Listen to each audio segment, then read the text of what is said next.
Hello and welcome to this week's episode of the Elevate Your Running podcast. This is episode 138. And today I'm talking all about mastering the marathon.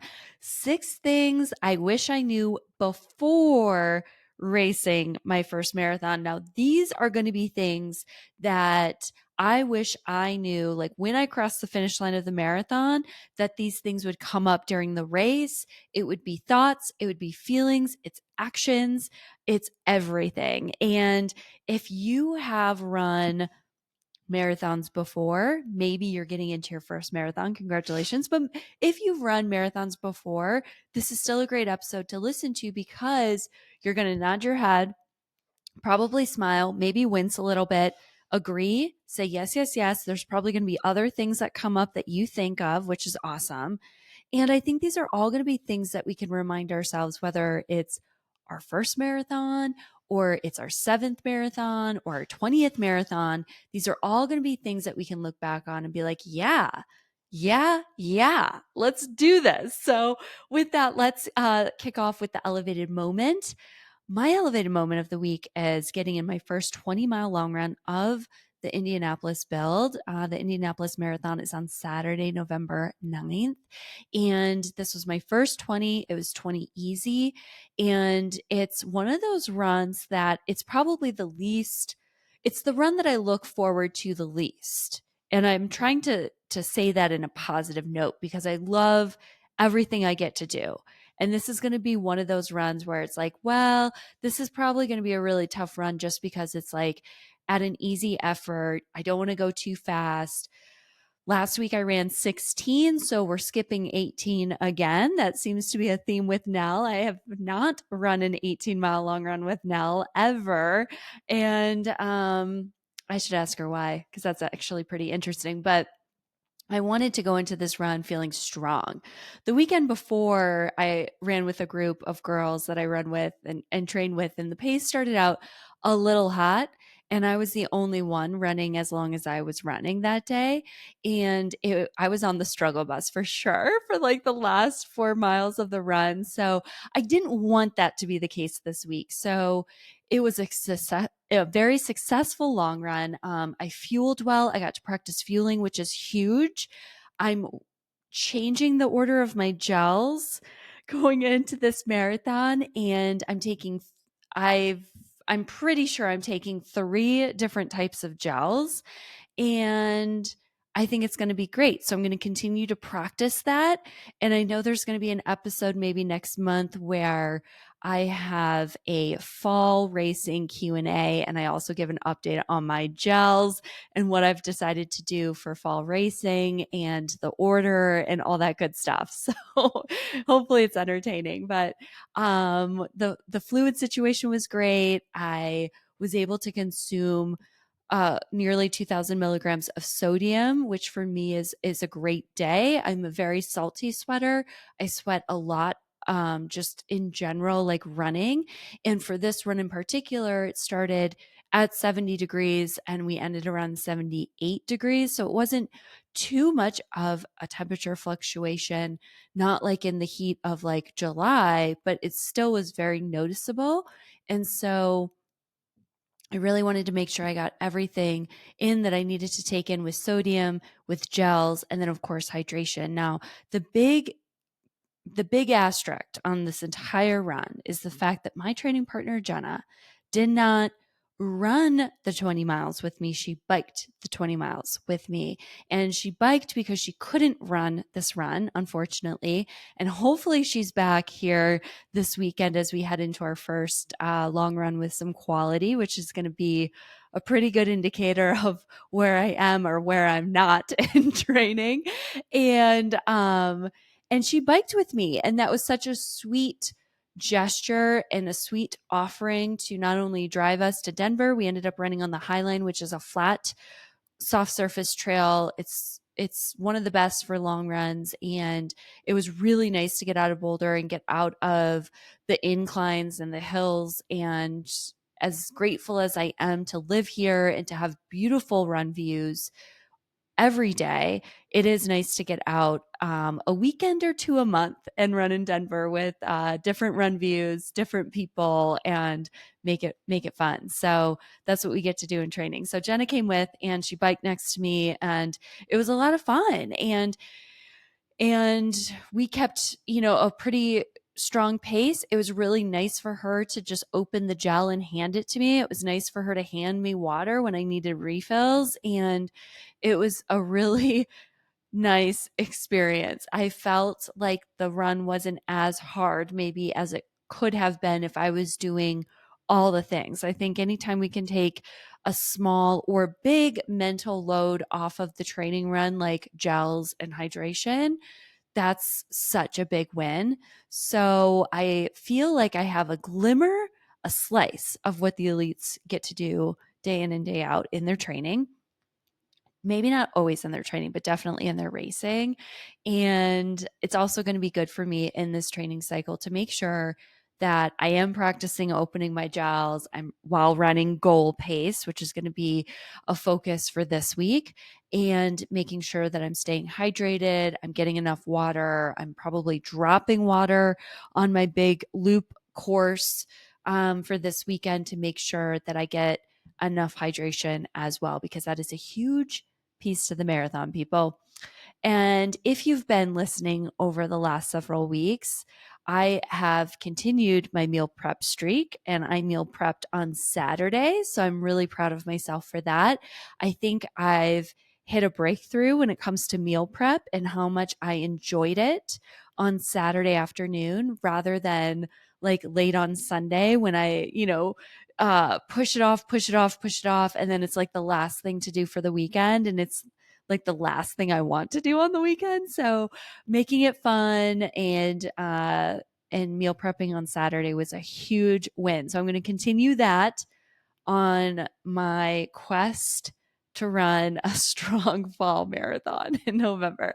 Okay, so we have a few more elevated moments from athletes that have sent them in over the last week. So we have one from Stephanie. She said, "This morning I was running through empty trails on a remote island in Canada with a good Taylor playlist on, of course. And I felt so much gratitude that I get to be outside running and that I get to run in some cool places." And I love this so much. Stephanie's training for the New York City Marathon, and she's making it a win. She's traveling, she's with family, she's still getting her training in. She lives in a very warm and humid climate. So going to Canada has been a breath of fresh air, not only literally, but figuratively, because I wanted her to run a marathon tempo to see how she felt and just get that confidence boost that I was hoping she would get by being in cooler, less humid weather.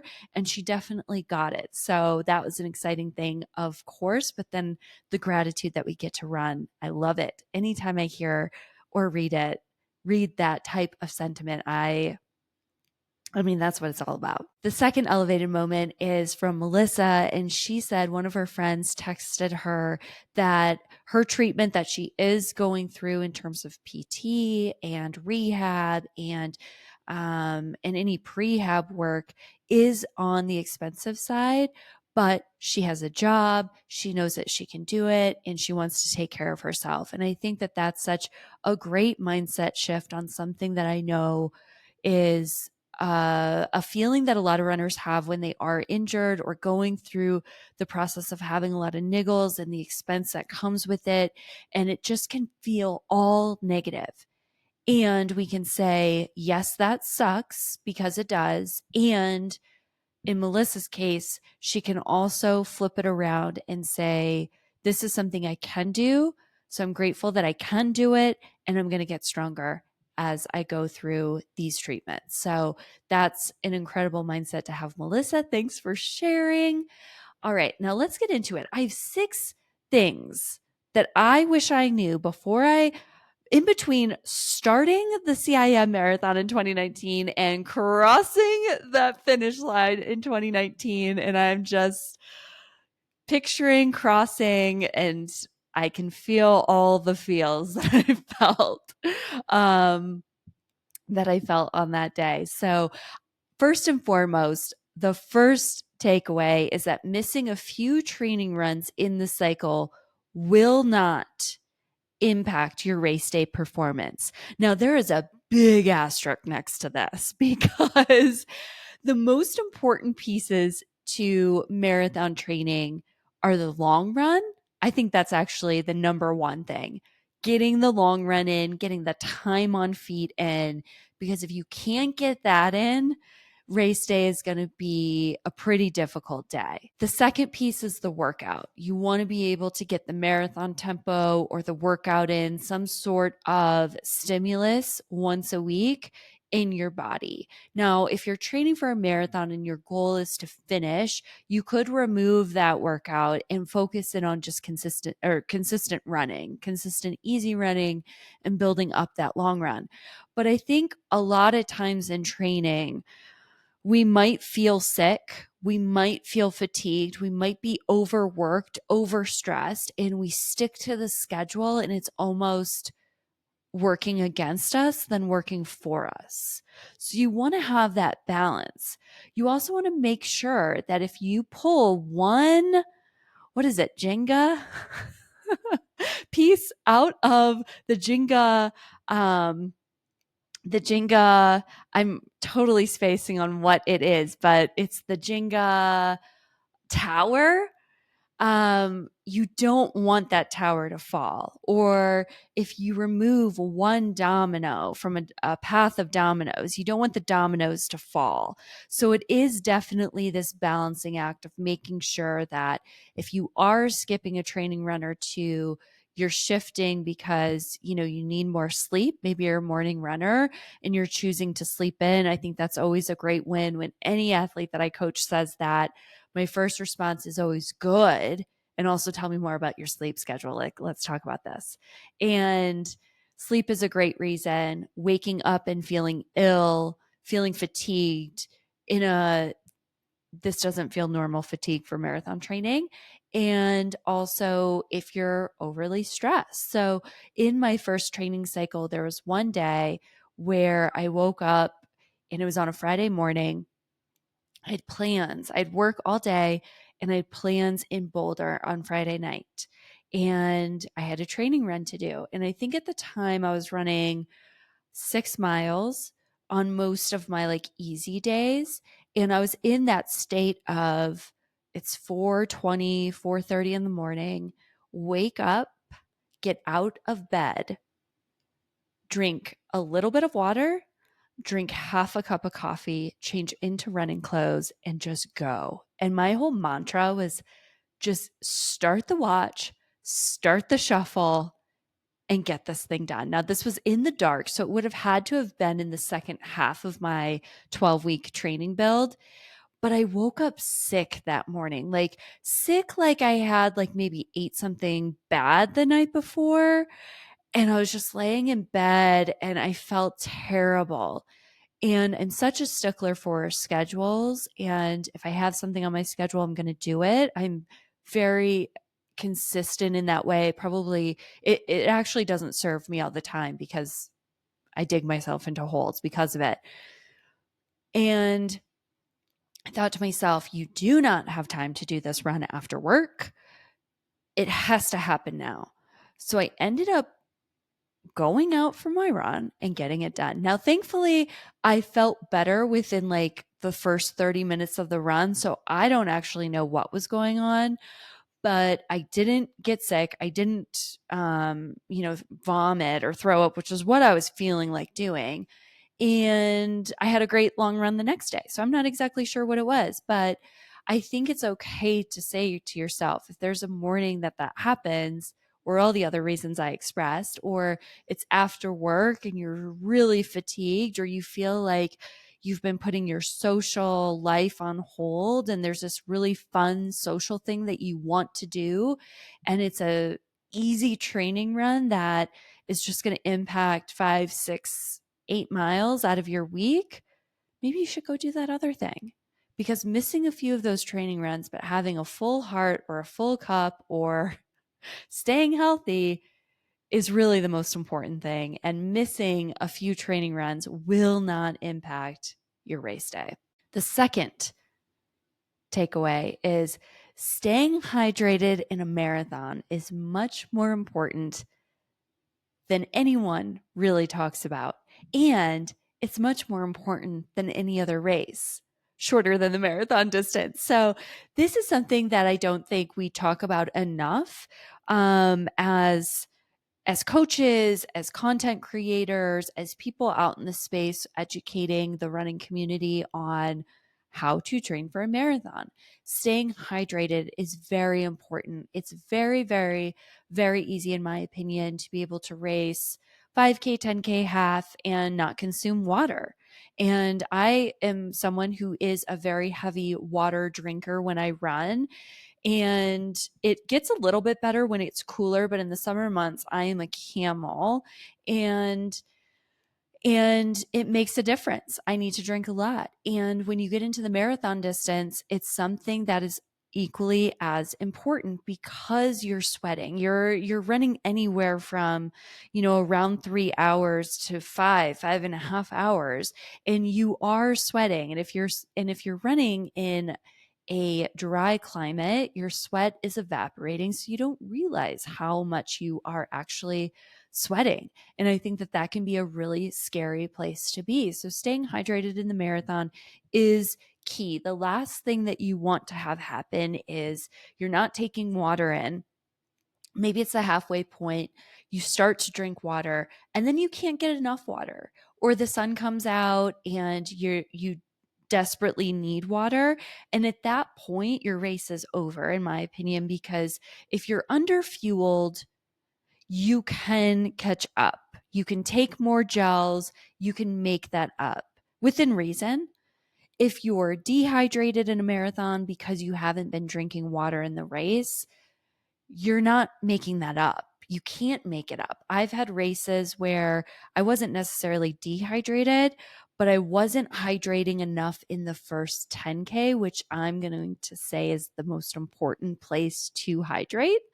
Really, like the same thing as like taking in the carbs, taking in the gels. You also want to make sure you're taking in enough water, because if you start to deplete at a rate that you can't replenish, your race is over. And I've had races where I've had to stop, refill my handheld for the third time, and take 3 or 4 cups of water that's on the table. And I know that this is probably extreme. I think it is actually pretty extreme for what most people consume in a marathon. But I also know that when you are sweating quite a bit, you're in that last 10K of the marathon, it's a hot marathon, you're going to want to take in more water. And I think staying hydrated and also keeping your electrolyte balance in check is going to be key. So adding in the electrolyte mixes, making sure that you're taking salt tabs in a marathon. And it's not something that you necessarily have to do in the shorter races, which is wild. I've raced half marathons where I've taken 1 cup of water. I think I almost said coffee. Like, I wish. 1 cup of water at the halfway mark of the Houston, it was 2022 race. It was 37 degrees at the start. Perfect conditions. Perfect. And I took 1 cup of water at the halfway mark. I had arm sleeves on. I wore gloves all the way up until like the finishing chute. It was a great day. And when those conditions present themselves, you can sneak away with hydrating a little bit less, but you always want to err on the side of caution of making sure that you're hydrating more. And it's also, I think, fair that you're taking in the electrolytes too, because that should hopefully counterbalance how much you have to go to the bathroom, or hopefully lack of having to do that while you're racing. I know that's always a concern for people when they say, I don't want to overhydrate because I don't want to have to stop and go to the bathroom. And I totally get that. No one wants to do that. But I think if you are intentional with what you're taking in before the race, that if you are taking in hydration at the start of the race with just the natural sweating process that happens, you're going to be fine, and you should be fine. And this is also something that you get to practice in training. Figure out what works, what doesn't work. How much sodium do you need? On Sunday, I took close to 2,000 milligrams of sodium. This is actually what I should be taking in for every single long run, and I don't do it. And I don't know why I don't do it. it's like I'm getting in my own way or something, because it does make me feel unstoppable when I do that. So figuring out what works for you, what doesn't work for you, and how much you need to take in, kind of given the weather, the effort, all that kind of stuff is super important. Takeaway number 3, the wall doesn't happen to everyone. If you prepare, you have a greater chance of being okay. When I was prepping for my first marathon, and then of course going into my first marathon, all I could think about was hitting the wall, because I got up to 20 miles in my long run. I got to run like 3 or 4 20s, which was like amazing. And also it hurt, like, it was a lot. And I got to do that. I'm really grateful that I got to do that. And I was still very anxious about like what was on the other side of 20, because you don't know. And all we hear about as marathoners is hitting the wall. And I didn't want that to happen. I was like, that doesn't sound like fun. That sounds really hard. That sounds like it's going to hurt. That sounds like I'm not going to be running my goal time. Like, all of this doesn't sound great. And at the time, I didn't know this, because, when you're going into your first race, or maybe it's an A goal race, or you're going into, you're a seasoned marathoner and you have like this bigger outcome goal on the line, I think it's easy to kind of fall into that. Like, you want to be able to finish that race strong. You want to be able to hang on.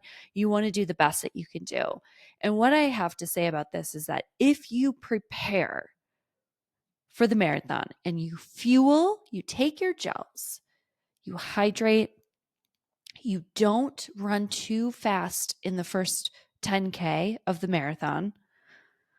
Like, don't try and bank time. That's not going to make you run a faster marathon at all.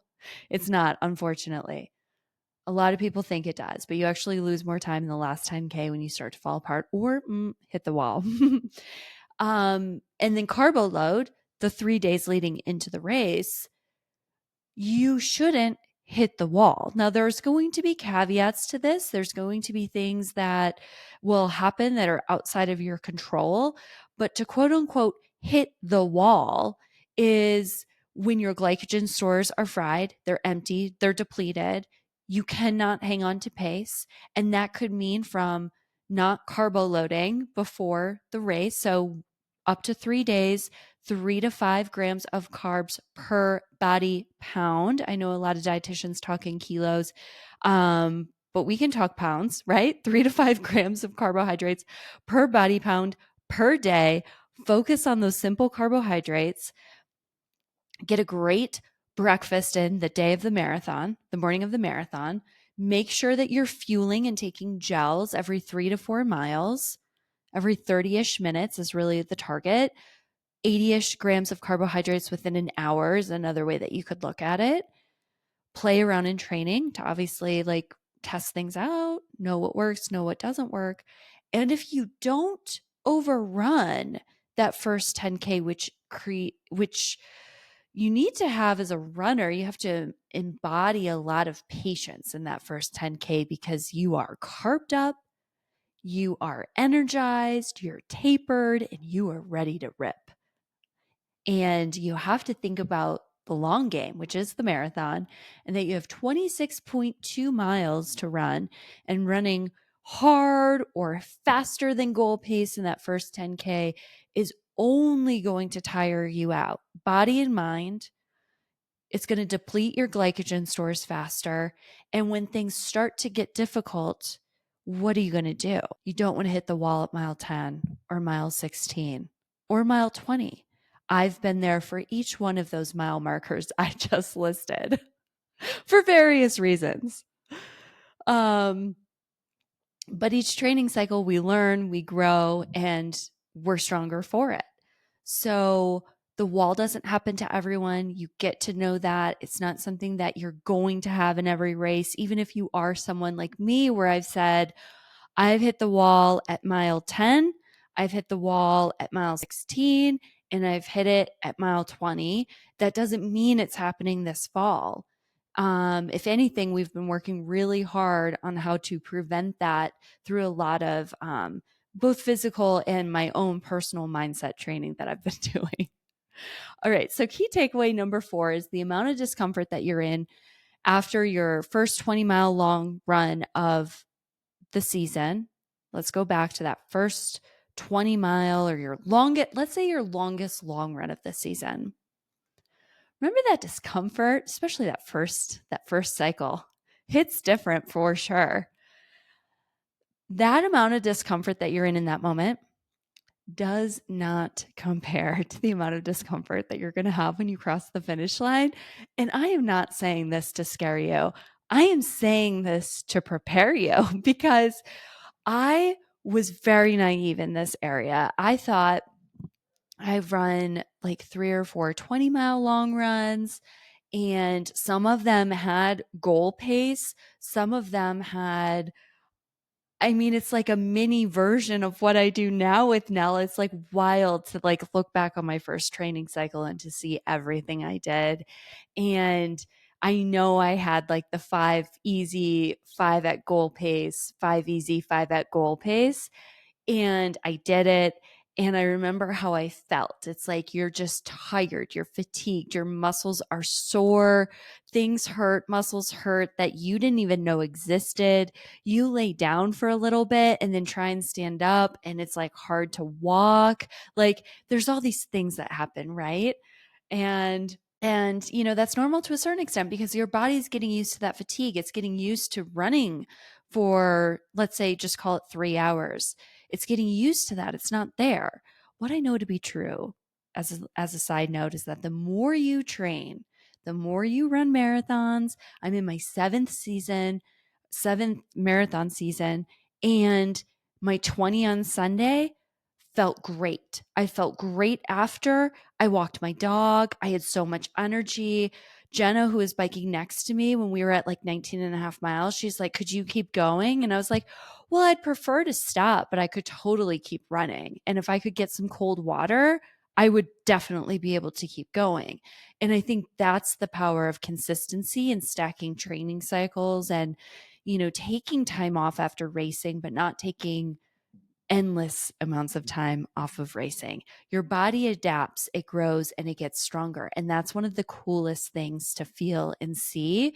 So if you're in that 3rd, 4th, or 5th training cycle for a marathon, you're probably nodding your head yes. And if you're in your first cycle for a fall marathon, you're also nodding your head yes, that yes, my body hurts after that first long run. No, don't get me wrong. When I have like a long run later this season, there's a lot of quality. I know Nell's going to mix it up and give me something that I've never done before. So it is going to stress my body. I will have that. That's part of the marathon training process. But getting back to this key takeaway, or the thing that I wish I knew, was that when I crossed that line for CIM, and I think some of it was the nature of the course and the rolling hills, and it wasn't something that I was necessarily training on, the amount of pain that I was in when I stopped running far succeeded what I thought I was going to feel like. And I remember like my inner thighs just being on absolute fire and not wanting to walk. And like there were people all around me on the ground. And like that also doesn't feel good when you start to see other people in distress. And you're not feeling good and you're in pain, it kind of provokes, I think, the pain to a new level, and it elevates it to a new level. But I think it's good for you to know that you might be running this race and things are going to get hard and you might slow down a little bit, but you're holding on and you're getting through it. And it's not until you actually stop where you feel that surge or that adrenaline releases and you just feel that surge of discomfort. And you could have it again in another race if you have a breakthrough marathon, maybe, maybe not. But it is a feeling that doesn't happen often. So it is something that you can kind of prepare for, embrace, and prepare for. Take the rest of the day to take an Epsom salt bath or be in a hot tub. Or if you're traveling, like, please don't get on a plane. Like, there's so many things that you can do to kind of set yourself up for the rest of that day. And just take time, be prepared to take time off to recover. I think that's also a big piece to training and running your first race or running a big race and training for a long time, or three to 4 months, and making sure that you're taking some time off to let your body and mind recover. It's one of the most important pieces to training year round, is making sure that the mindset is taken care of as well as the physical being. All right. So the fifth thing is that the race goes by so much faster than any single training run that you do. And this is true. This is so true. This happens with me every single long run and race.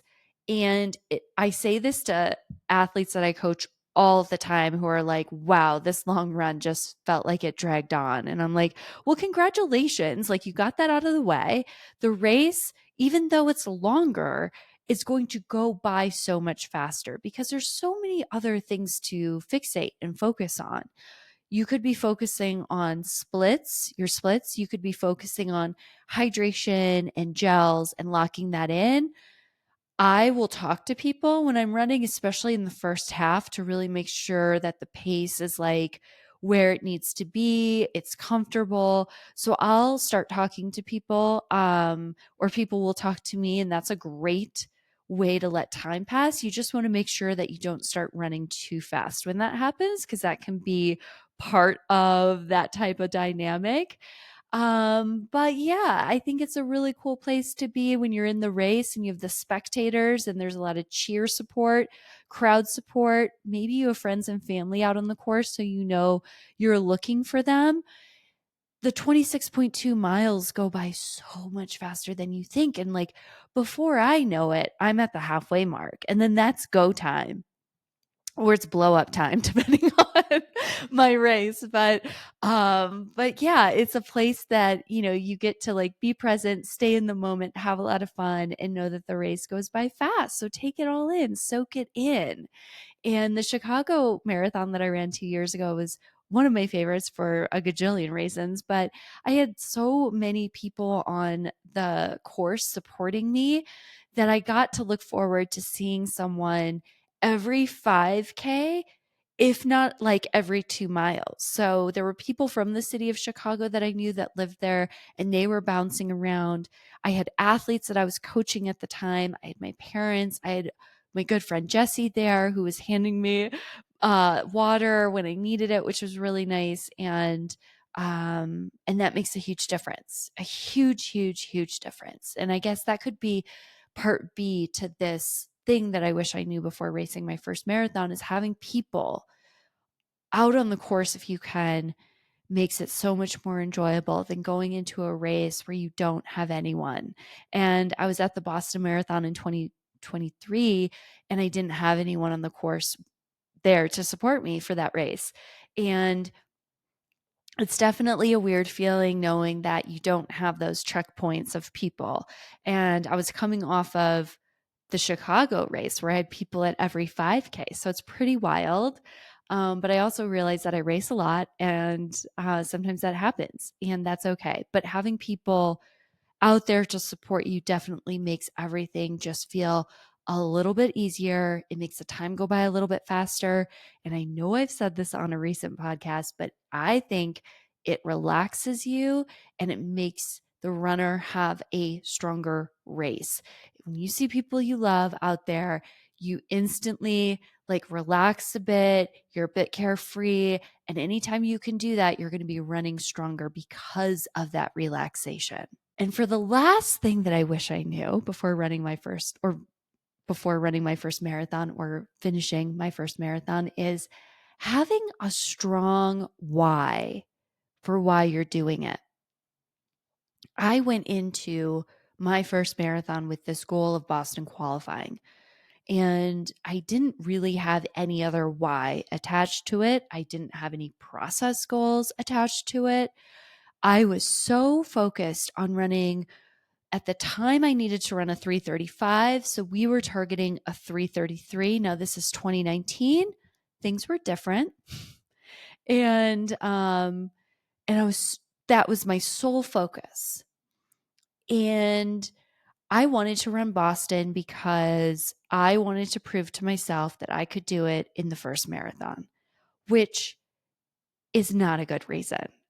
Not a good reason at all. So I'm vulnerably like opening up and sharing that with you. Like, that's a bad reason. I think it's like there's nothing of substance to that. That's like me trying to fulfill something with inside me that I need to heal outside of running, right? Or that I did, or maybe still working on. So, um, having that strong why for your goal, for your outcome goal, or establishing process goals, having those performance standards when you're in the race and things are starting to feel a little difficult, like how are you going to shift and pivot, I think is so important. And having a really strong why for why you run that is not attached. So it's detached from the race that you're running. Because I didn't have that either. Like, I loved running, but that prep was really difficult. I had shot up to running 6 days a week. I had started at running 25 miles a week and we got all the way up to like 62. And it was a lot and it consumed a lot of my downtime or free time. And it was just a shock to my system, I think, overall, because I wasn't used to that. And it's wild because now that is my my day to day. So it's interesting how things get easier the longer you do it. But I remember finishing that race and I ran a 3:25. So I was so I had a 10.5 minute buffer going, or 9.5 minute buffer going into Boston. So I was, excited about that. But I remember finishing and I'm like, now what? Okay, cool. So I hit this goal that I said I was going to do. Not shocking to me because when I want to do something, I typically do it. I think when we start having stronger goals, bigger goals, scary goals, that's when the fluctuation starts to happen of hitting it, not hitting it, meeting it, not meeting it, that sort of thing. But I was in shape for a 3:18 and that was the race plan, a 3:18. And I told myself at the start of that race, I don't want to run a 3:18. That seems too scary. So I'm going to jog this. So take it easy. It kind of felt like a jog until it didn't. And I think that that's a really big piece to training and racing, is making sure that the why is strong enough. So whether you reach that goal and you may feel unfulfilled, or you don't reach that goal, there's a strong why attached to the reason that you lace your shoes up every day. There's a reason that you spend your free time out on the trails or out on the road. There's a reason that you meet up with a weekly group. There's a reason that you spend a lot of your hard earned money on this sport. And there's a reason that you're listening to this podcast, all these things, right? There's a reason around why you do all the things that you do that support your running.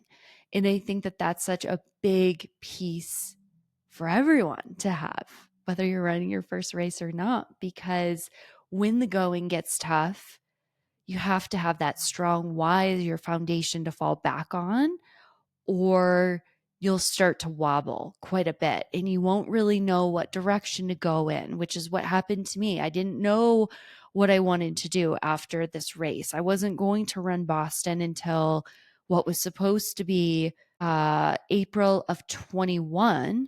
So that was 18, 19 months away. And I didn't know what I wanted to do. I wasn't sure. I knew I needed to take some time off because I was tired of running and my body was like in so much pain.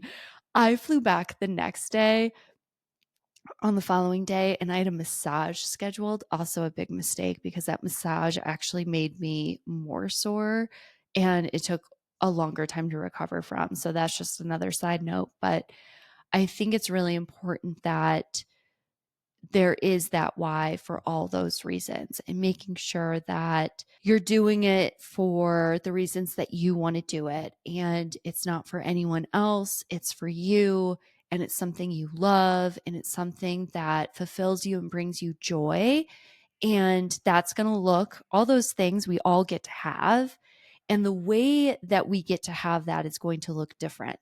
The way I train and the way I run looks different than my teammates. It looks different from the athletes I coach. It looks different from my friends who run. We all have a different composite. And that's the cool piece to all of this, is that we get to do things the way that we want to do them to uplift ourselves and create a stronger us, aligning with that stronger why. I hope you got something out of this episode this week. I'd love to hear from you. I'd love for you to rate, subscribe, review the podcast on your favorite podcast listening platform.